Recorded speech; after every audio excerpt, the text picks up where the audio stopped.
আসসালামু আলাইকুম। আমি ডাক্তার মোহাম্মদ আহাদ হোসেন ইমন। আমি আজকে কথা বলবো একটি রোগ নিয়ে, সেটি হচ্ছে স্ক্যাবিস। এই রোগটি বর্তমানে ঘরে ঘরে ছড়িয়ে পড়েছে।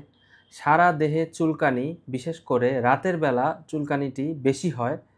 এই রোগটি একটি পরজীবী দিয়ে হয়, যার নাম সারকোপ্টি স্ক্যাবি হোমিনিস। এই রোগটি খুবই দ্রুত ছড়ায়। সাধারণত একই বিছানা বা একই কাপড়-চোপড় ব্যবহার করলে এই রোগটি ছড়ায়। স্ক্যাবিসের লক্ষণসমূহ: অত্যাধিক চুলকানি, বিশেষ করে রাতের বেলা। ত্বকে ছোট ছোট দানার মতো লাল ফুসকুড়ির মতো দেখা যায়। এছাড়াও সাদা বা ধূসর রঙের কিছু দাগ বা লাইনের মতো দেখা যায়।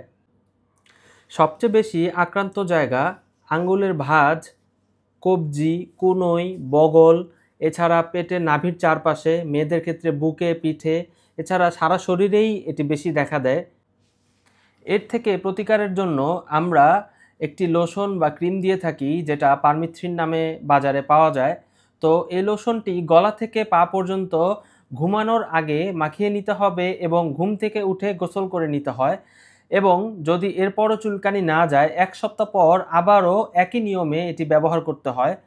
কিন্তু দেখা গেছে যে এছাড়াও একটা বিশেষ ব্যবস্থা গ্রহণ করতে হয়, সেটি হচ্ছে পরিবারের সকলেরই এই ওষুধ ব্যবহার করতে হবে এবং সকলের ব্যবহৃত যেই জামা কাপড় বা বিছানার চাদর বা বিছানা, এগুলো সব গরম পানিতে ধুতে দিতে হবে এবং গরম পানিতে ধুয়ে সেগুলো রোদে শুকিয়ে নিতে হবে। সবাই একই সাথে চিকিৎসা নিলে এবং এই কাপড়-চোপড় এর নিয়ম একসাথে মেনে চললে এই রোগ থেকে মুক্তি পাওয়া সম্ভব এবং এটি তখন আর ছড়াবে না।